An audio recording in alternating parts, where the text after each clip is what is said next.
এখন আজকে যে পর্বটি আছে সেটা হচ্ছে নামাজের পদ্ধতি বা নামাজের তরিকা। রাসূলুল্লাহ সাল্লাল্লাহু আলাইহি সাল্লাম কেমন ভাবে সালাত আদায় করতেন, তার সালাতের নামাজের পদ্ধতি বা নিয়ম নীতিমালা, কোনখান থেকে শুরু করতেন কোনখানে গিয়ে শেষ করতেন। নামাজের তরিকা বা পদ্ধতি, নামাজ শিক্ষা, সহজ ভাষা আমাদের দেশে কি বলে নামাজ শিক্ষা। আজকের নামাজ শিক্ষাটা শিখেন এবং যেভাবে রাসূলুল্লাহ সাল্লাল্লাহু আলাইহি সাল্লাম সালাত আদায় করেছেন নামাজ পড়ে ওইভাবে সালাত আদায় করতে হবে, না হলে কবুল হবে না। শুধু নামাজের ক্ষেত্রে, সমস্ত ইবাদতের ক্ষেত্রে আপনাকে আসতে হবে কার তরিকায়? নবীর রাস্তায় আসতে হবে। ইবাদত করবেন আল্লাহর, আর রাস্তায় আসতে হবে কার? রাসূলুল্লাহ সাল্লাল্লাহু আলাইহি সাল্লাম। সাল্লু কামা রাআইতুমুনি ওয়াসাল্লি, নবী মুহাম্মদ সাল্লাল্লাহু আলাইহি ওয়াসাল্লাম বলছেন, তোমরা সালাত আদায় করো, নামাজ পড়ো, কামা রাআইতুমুনি, যেমন আমাকে দেখলে হে সাহাবীরা, ওয়াসাল্লি, নামাজ পড়তে। আমি যেমন নামাজ পড়ছি আমাকে দেখছো, ঠিক ওইরকম নামাজ পড়তে হবে। নবী করিম সাল্লাল্লাহু আলাইহি ওয়াসাল্লাম নামাজ তারা দেখেছেন এবং তারা নকল করেছেন, তাদের থেকে তাবেঈনরা শিখেছেন, তাবেঈনদের থেকে তাবেঈন শিখেছেন। এইভাবে পরম্পরা সিলসিলাই আজ পর্যন্ত চলে এসছে। এছাড়া তারা এগুলো শুধু মুখে মুখেই রাখেননি বা দেখা দেখে শিখেননি, বরং কাগজে কলমে চলে এসছে। রাসূলুল্লাহ সাল্লাল্লাহু আলাইহি ওয়াসাল্লামের হাদিসে সেগুলি বর্ণিত হয়েছে যে রাসূলুল্লাহ সাল্লাল্লাহু আলাইহি ওয়াসাল্লাম নামাজ শুরু করেছেন এখান থেকে, আর এইভাবে ধারাবাহিক কাজগুলি করেছেন, শেষ করেছেন নামাজ এই দিয়ে, যা হাদিসে এসে গেছে। সুতরাং সহিহ হাদিস মোতাবেক সালাত সম্পাদন করতে হবে। যদি আপনার নামাজের তরিকার জ্ঞানে ভুল থাকে তো আমল কি ঠিক হবে? নামাজের তরিকা ভুল জানেন, তো যখন জানেন ভুল তো আমল হবে ভুল। এই জন্য এলম হচ্ছে জ্ঞান আর আমল হচ্ছে কর্ম করা। নামাজ পড়া হচ্ছে এলেম না আমল? আমল। নামাজ পড়া হচ্ছে আমল, আর নামাজ শিক্ষা হচ্ছে এলম। যদি নামাজ শিক্ষাটা সহি হয় তাহলে নামাজ পড়াটাও সহি হবে, বিশুদ্ধ হবে। এর থেকে এলমের গুরুত্ব বোঝা যায়। আজকে প্রথম দিন এলমের গুরুত্বের জন্য এতটাই বলা যথেষ্ট একজন জ্ঞানী মুসলিমের জন্য, যে আপনি দিন সম্পর্কে যদি সহি জ্ঞান অর্জন করেন তো সহি দিন পালন করবেন। দিন সম্পর্কে যদি ভুল তথ্য জানেন, ভুলটাকে ইসলাম জানেন, তো ভুল ইসলামের নামে ভুল পালন করবেন, যা কবুল হবে না। সুতরাং জীবনের প্রতিটি বিষয় সম্পর্কে জ্ঞান অর্জন করতে হবে, দিনের সাথে দিন সম্পর্কে জ্ঞান অবশ্যই অর্জন করতে হবে। দুনিয়া আপনি কতটা শিখবেন, কতটা আপনার দুনিয়া গরজ আছে, সেটা আপনার ব্যাপার। আপনি কৃষি কাজ করবেন, কৃষি কাজ শিখেন। আপনি ব্যবসা করবেন, ব্যবসা শিখেন। হ্যাঁ, আপনি চিকিৎসা করবেন, চিকিৎসা বিদ্যা শিখেন, যেটা যার ইচ্ছে। কিন্তু দিন সকল মুসলিমকে শিখতে হবে, আর যার যত শিক্ষা সুন্দর হবে তার তত আমল সুন্দর হবে। নবী করিম সাল্লাল্লাহু আলাইহি ওয়াসাল্লামের নামাজের বিবরণ, লেখক বলছেন বাবুন ফি সিফাতিস সালাতে, এই অধ্যায় হচ্ছে নামাজের বিবরণ সম্পর্কে বা নামাজের নিয়ম কানুন সম্পর্কে। সিফাতুন মানে হচ্ছে আল কাইফিয়া, ধরন, ওয়াল হাইয়া, পদ্ধতি, আল্লাতী তাকুনু আলাইহা, যেমন নামাজটা হওয়া উচিত, নামাজটা আপনার কেমন হবে, তরিকা। শুরু করছেন লেখক, কানা রাসূলুল্লাহ সাল্লাল্লাহু আলাইহি ওয়াসাল্লাম ইযা কামা ইলা সালাতি, রাসূলুল্লাহ সাল্লাল্লাহু আলাইহি ওয়াসাল্লাম যখন নামাজের উদ্দেশ্যে দাঁড়াইতেন, ইস্তাকবাল আল কিবলাতা, প্রথম কিবলামুখী হইতেন। তার আগে নামাজের জন্য শর্ত হচ্ছে উযু, তাহারা, তাই না? শরীর পাক রাখা, কাপড় পাক রাখা, আর নামাজের স্থান পাক রাখা। নামাজে যখন দাঁড়াইতেন তখন প্রথম কিবলামুখী হইতেন, কিবলামুখী দাঁড়াইতেন। কিবলা হচ্ছে আমাদের কি? পশ্চিম না কাবা? কাবা, কাবা ঘর। ভারত থেকে শুরু করে ভারত, বাংলাদেশ, পাকিস্তান আর এই সৌদি আরবের দাম্মাম, আমরা যেখানে আছি এখান থেকে বলতে পারবো যে আমার পশ্চিম দিকে কিবলা, কিন্তু পশ্চিম দিকে কিবলা, পশ্চিমটা কিবলা নয়, তাই না? আমাদের কিবলা হচ্ছে কাবা। যারা কাবার পশ্চিম দিকে আছে তাদের কিবলা কোন দিকে? পূর্ব দিকে। যারা কাবার উত্তর দিকে আছে ওদের কিবলা হচ্ছে, মদিনার লোকের কিবলা এই জন্য দক্ষিণ দিকে। ইয়ামানে যারা আছে, জিজানে যারা আছে, আবহার দিকে আছে, আল বাহার দিকে আছে, ওদের কিবলা হচ্ছে উত্তর দিকে। তো রাসূলুল্লাহ সাল্লাল্লাহু আলাইহি সাল্লাম নামাজে দাঁড়াতেন তখন কিবলামুখী হইতেন, শর্ত এটা পড়েছেন, শর্ত কিন্তু। তারপরে রাফা ইয়াদাইহি, দুই হাত উত্তোলন করতেন, হাত উঠাতেন, রফুল ইয়াদাইন, এখান থেকে কি বলা হয় রফুল ইয়াদাইন বা রফা ইয়াদাইন। কি রফা? রফা মানে উঠানো, আর ইয়াদাইন মানে দুই হাত, রফা ইয়াদাইন হাত উঠানো। এটি হচ্ছে ইবাদত। নামাজের ভিতরে অন্তরের ইবাদত আছে, খুশু, বিনয়ী হওয়া, মনোযোগী হওয়া, একগ্রতা, আল্লাহ ভীরুতা, হ্যাঁ ইত্যাদি, আল্লাহর ভালোবাসা, মহাব্বত, এগুলো হচ্ছে অন্তরের ইবাদত। নামাজের ভিতরে বাচনিক জবানের ইবাদত আছে, যতগুলি দুআ, সূরা, তাসবিহ পড়ছেন, এগুলো হচ্ছে জবানের ইবাদত। নামাজের ভিতরে অঙ্গ প্রত্যঙ্গের ইবাদত আছে, দুই হাতের ইবাদত হচ্ছে রফা ইয়াদাইন, হাত উঠানো, এটা ইবাদত। সুতরাং এটা কি হালকা মনে করবেন না, হ্যাঁ যে একবার শুধু আমরা উঠাবো প্রথমখানে আর উঠাবো না, এটি ইবাদত। আপনি উঠাচ্ছেন না, অথচ হাদিসে আছে আপনি ইবাদত ঘাটতি করছেন, আপনি ত্রুটি করছেন আপনি, যদিও সেই কাজে সুন্নাত, কিন্তু কার সুন্নাত? রাসূল সাল্লাল্লাহু আলাইহি ওয়াসাল্লাম। কার তরিকা নামাজ পড়তে হবে? রাসূল সাল্লাল্লাহু আলাইহি ওয়াসাল্লাম তরিকা নামাজ পড়তে হবে। দুই হাত উঠাইতেন, তারাতান হাযওয়া মানকাবাহ, কত দূর পর্যন্ত উঠাইতেন? নবী সাল্লাল্লাহু আলাইহি ওয়াসাল্লাম কখনো কখনো দুই কাঁধ পর্যন্ত, কাঁধ হচ্ছে এটা, কাঁধ বলে এটাকে, এই দুটা, আচ্ছা কাঁধ, দুই কাঁধ পর্যন্ত, এরকম আঙ্গুল কত দূর পর্যন্ত উঠতো? এই কাঁধ পর্যন্ত। আল্লাহু আকবার, এতটাই যথেষ্ট। এই না যে আল্লাহু আকবার একবার কান ধরতে হবে।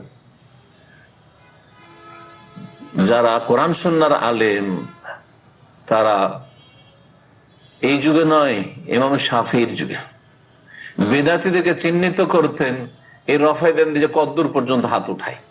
ওরা যদি একবারে কান ধরে, এটা নবীর সুন্নতের খেলাফ করছে, এটা বিদআতীদের লক্ষণ। বুঝতে পেরেছেন? এখনো ওইরকম অবস্থা। হাদিসে হাযওয়া মানকাবাইহি, কাঁধ পর্যন্ত একটা তরিকা। ওয়া তারাতান ইলা ফুরুই উযনাই, কখনো কখনো দুই কানের লতি পর্যন্ত, এই নরম দেখছেন না, এইটা হচ্ছে কানের লতি, নিচে খান, এখান পর্যন্ত, এইরকম, মানে আপনার সবচেয়ে লম্বা আঙুলটা এতদূর পর্যন্ত উঠবে, এটা করতেন। কান কখনো ধরেনি নবী সাল্লাল্লাহু আলাইহি ওয়াসাল্লাম, কান কখনো স্পর্শ করেনি, কোনো হাদিস পাবেন না যে কান স্পর্শ করেছেন আল্লাহু আকবার, আল্লাহু আকবার, মোটেই করেনি কখনো। ফায়াস্তাহিব মা ইয়াতিয়া বিহাযা তারাতান, দুই রকম তাহলে সুন্নত পেলেন, হ্যাঁ দুটোতে কিন্তু কান ছোঁয়া নেই। যখন দুটোই পেলেন হাদিসে, তখন দুটোর কখনো এইটা করবেন, এটা মুস্তাহাব, বিহাযা তার কখনো এই ওইটা করবেন, দুটোই করা ভালো আপনার, যাতে করে দুই তরিকার উপরই আমল হয়। দুটোই হচ্ছে রাসূলুল্লাহ সাল্লাল্লাহু আলাইহি ওয়াসাল্লাম থেকে প্রমাণিত তরিকা। ওয়াস্তাকবালা বিবুতুনি আসাবিহা আল কিবলা। আচ্ছা, এখন যে হাতটা উঠাইবেন, এই হাত উঠার ক্ষেত্রে হাতের ভিতর ভাগটা কিবলামুখী না এইরকম খাড়া করে? আল্লাহু আকবার। আমাদের দেশের মযহাবধারীরা কেমন করে কানে হাত দেয়? কোনখানে? এই বৃদ্ধাঙ্গুল কোথায়? ছোঁয়াই। এই ছোঁয়া বেদাত, কোনো প্রমাণ নেই ছোঁয়া তা, হ্যাঁ। তারপরে এইরকম করে কানে আঙ্গুল ঢুকায়, হ্যাঁ, বহুল সুন্নতের খেলাফ পায় সবগুলি। তরিকা কেমন হবে তাহলে? হাতের এটা হচ্ছে বাতন, মানে হাতের ভেতর ভাগ, আর এটা হচ্ছে বাহির ভাগ, হ্যাঁ, জাহির আর বাতিন। এই বতুন, হাতের ভেতর ভাগটা কিবলামুখী থাকবে। তার মানে যখন কাঁধ বরাবর করবেন তো এইরকম থাকবে, আর যখন এইরকম কানের লতি বরাবর করবেন তখন কিরকম থাকবে? এইরকম থাকবে। বুঝা গেছে না? জি। ওয়াকাল, আর বলবেন তখন আল্লাহু আকবার। আল্লাহু আকবার আগে বলবেন আর রফা ইয়াদাইন পরে, না আগে রফা ইয়াদাইন পরে আল্লাহু আকবার? কোনটা? আগে আল্লাহু আকবার পরে রফা ইয়াদাইন এক, আর একটা হচ্ছে এর বিপরীত, আগে রফা ইয়াদাইন পরে আল্লাহু আকবার, আর একটা হচ্ছে মুকারানা, মানে মিলিয়ে একসাথে, দুটো একসাথে। যেমন হাত উঠাবেন আল্লাহু আকবার, হাত উঠা অবস্থায় আল্লাহু আকবার, হাত উঠা অবস্থায় আল্লাহু আকবার। তারপরে বাম হাতকে ধরবেন ডান হাত দিয়ে, বাম হাতকে ধরবেন ডান হাত দিয়ে, তার মানে ডান হাত কি ওপরে থাকবে, ডান হাত ওপরে থাকবে। ও আহিয়ানান ইয়াদাউ ইয়াদাহুল ইয়মনা আলা শিমালিহি, এই ক্ষেত্রে একটা তরিকা নবী সাল্লাল্লাহু আলাইহি ওয়াসাল্লাম বর্ণিত যে ডান হাতকে রেখে দেবেন বামের ওপর, এইরকম করে, যেন অনেকে এরকম করে বাঁধে, এটাও সুন্নাত। যখন এইরকম রাখবেন কখনো নাভির নিচে হাত নামবে না, আপনি সোজা দাঁড়িয়ে দেখেন, একজন দাঁড়ান, আপনি দাঁড়ান দেখেন এইরকম করে যদি বাঁধেন, নামান তো হাতটা নাভের নিচে যাবে না, যতক্ষণ ঝুঁকবেন না, ঝুঁকতে হবে আপনাকে, রুকুর মতো হয়ে যেত, তাহলে নাভের নিচে যাবে। তাহলে নাভের নিচে যে জয়ী ভিত্তিহীন, এটা প্রমাণিত হচ্ছে। নাভের নিচে নবী সাল্লাল্লাহু আলাইহি ওয়াসাল্লাম হাত বাঁধেন নাই, এর বোঝা গেছে? যাবেই না হাত, যখন এইরকম করবেন হাতের উপর হাত রাখবেন। আর একটা তরিকা হচ্ছে যে ডান হাত দ্বারা বাম হাতকে ধরতেন, এইরকম কবজা বলছে, এইটাতে নাভিতে যেতে পারে, কিন্তু হাদিস আছে যে কোথায় রাখতে হবে? সাদরে, সিনার উপর, বুকের উপর রাখতে হবে। তাই বলছেন ও আহিয়ানান ইয়াদাউ ইয়াদাহুল ইয়ুমনা আলা যিরাইহিল ইউসরা, কখনো হাতের উপর হাত রাখতেন, কখনো একবারে জেরা, বাহুর উপর, বাহু এইরকম করে রাখতেন। বাহু এটা, কিন্তু বাহু এটা নয়, বাহু এটা, ঠিক আছে, আর বাহু এটা। তো বাহুর উপর বাহু রাখলে এইরকম, আরো বুকের উপর উঠে যাবে সোজা, আর সোজা দাঁড়াইলে একেবারে বুকের উপর চলে যাবেন, যাবে না? যাবে না? জি হ্যাঁ, এইরকম করতেন।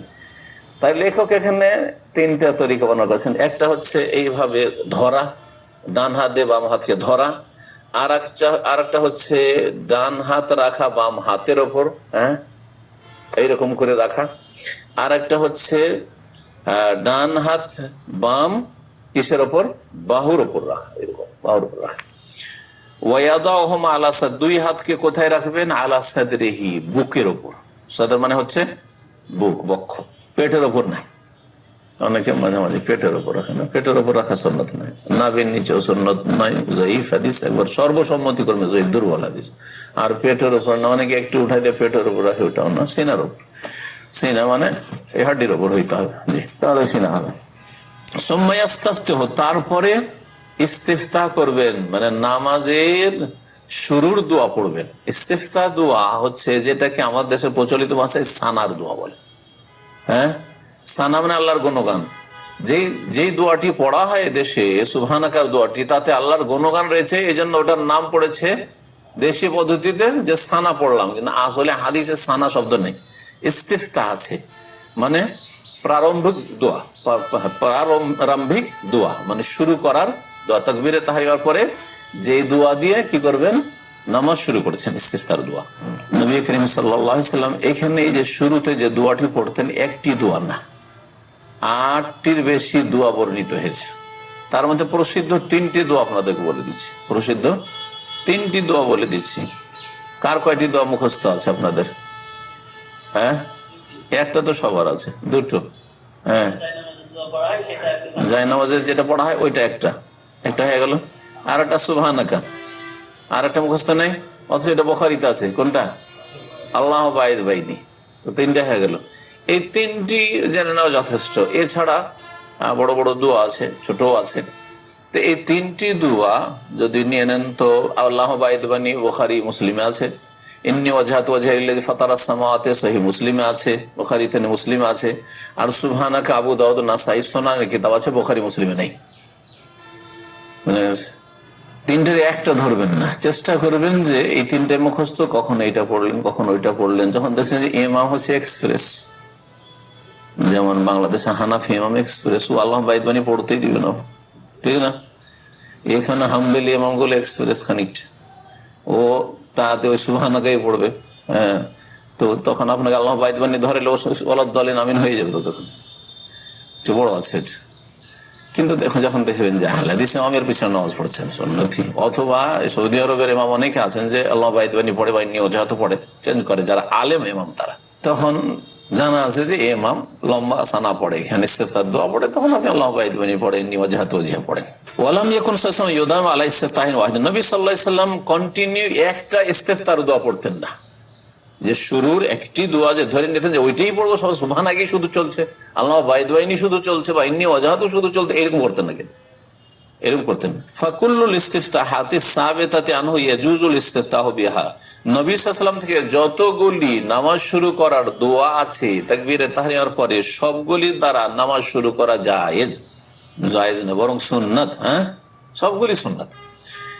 তো সবগুলি তো একসাথে পালন করা যাবে না, কোন নামাজে এইটা, কোন নামাজে ওইটা, কোন নামাজে এইটা, কখনো এইটা, কখনো এইটাই হবে।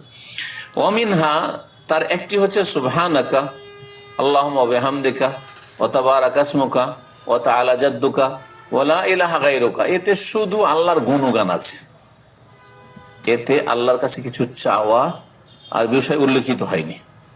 তাসবিহ আছে, হামদ আছে, হ্যাঁ, সুবহানাকা আল্লাহুম্মা ওয়া বিহামদিকা ওয়া তাবারাকা ইসমুকা, তোমার নাম বরকতময়, ওয়া তাআলা জাদ্দুকা, তোমার মর্যাদা সুউচ্চ, ওয়ালা ইলাহা গায়রুকা, তোমার ছাড়া কোনো সত্য মাবুদ নেই, আল্লাহ তৌহিদ, লা ইলাহা ইল্লাল্লাহ আছে, এগুলো আছে। তাসবিহ আছে, তাহমিদ আছে, লা ইলাহা ইল্লাল্লাহ আছে, ঠিক না? ওয়ামিনহা আইযান, আর যে ইস্তিফতার দোয়াগুলি তার মধ্যে একটি হচ্ছে আল্লাহুম্মা বাইদ বাইনি ওয়া বাইনা খাতায়া কামা বা'আদতা বাইনাল মাশরিক ওয়াল মাগরিব, আল্লাহুম্মা নাক্কিনি মিনাল খাতায়া কামা ইউনাক্কা সাওবুল আবিযু মিনাদ দানাস, আল্লাহুম্মা ইগসিল খাতায়া বিল মাই ওয়াস সালজি ওয়াল বারাদ। এতে আল্লাহর কাছে চাওয়া আছে, চাওয়া অতিরিক্ত পেলেন যেতে। আল্লাহুম্মা, হে আল্লাহ, বাইদ বাইনি, দূর করে দাও আমার মাঝে, বাইনা খাতায়া, আমার গুনাহগুলির মাঝে, কামা বা'আদতা বাইনাল মাশরিক ওয়াল মাগরিব, যেমন তুমি পূর্ব পশ্চিমের মাঝে দূর করেছো, আমার থেকে গুনাহকে দূরে রাখো, যেমন পূর্ব পশ্চিমের মাঝে দূরত্ব রয়েছে, গুনাহ যেন আমার কাছে না আসে আর আমি যেন গুনার কাছে না যাই। আল্লাহুম্মা নাক্কিনি মিন খাতায়া মিনাল খাতায়া, দুই রকম আছে, হে আল্লাহ আমাকে পরিষ্কার পরিচ্ছন্ন করো আমার গুনাহগুলি থেকে, কামা ইউনাক্কা সাওবুল আবিযু মিনাদ দানাস, যেমন সাদা কাপড়কে ময়লা থেকে সাফ করলে কত একবার ধবধবে সাদা হয়ে যায়, ওইরকম করে আমাকে গুনাহ থেকে সাফ করে নাও। আল্লাহুম্মা ইগসিলনি মিন খাতায়া, আছে আল্লাহুম্মা ইগসিল খাতায়া, হে আল্লাহ আমার গুনাহগুলিকে ধুয়ে দাও, বিল মাই, পানির দ্বারা, ওয়াস সালজ, আর বরফ দ্বারা, বরফ গলে গেলে তার পানি ফ্রেশ পানি একেবারে, যাতে কোনো রকম ময়লা আবর্জনা নেই, তাই না?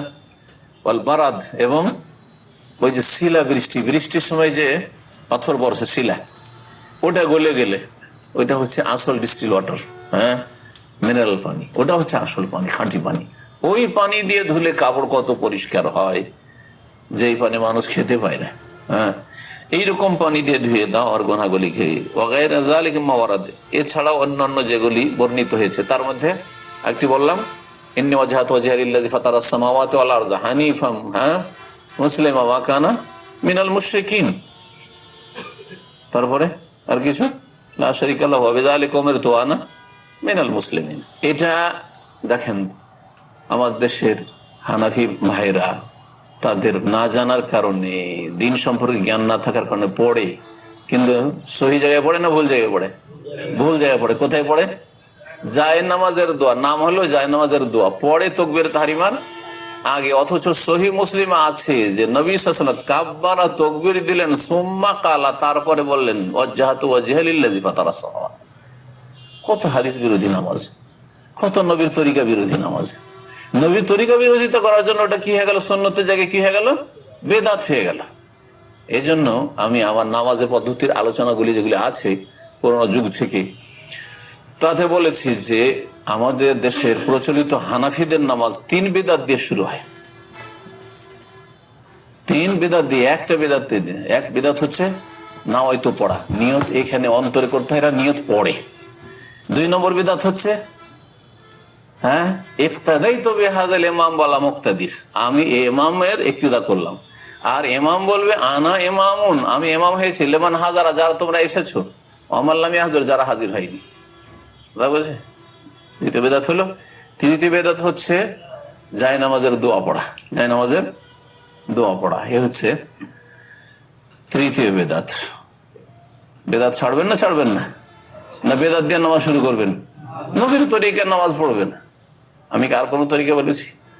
ওরা যদি বলে হানাফি, আমি যদি বলতাম শাফি তরিকায় পড়েন, হ্যাঁ, ইমাম বুখারী তরিকায় পড়েন, সৌদি তরিকায় পড়েন, তাহলে বলতেন আপনার কথা নিব না, আমি নিতে নিষেধ করতাম, কারণ আপনাদের সমানই হইলাম। তাহলে আপনারা হানফি তরিকা বলছেন, আমি বলছি সৌদি তরিকা, ঠিক না? ওইসব তরিকা বলছে না। আপনি বলছেন হানফি তরিকা, আমি বলছি রাসূলুল্লাহ তরিকা। ডিফারেন্স আছে না নেই? আপনার বিবেকে ধাক্কা দেয় না যে কথা কোনটা মানতে হবে? নবীর তরিকায় পড়তে হবে না হানফি তরিকায় নামাজ পড়তে হবে?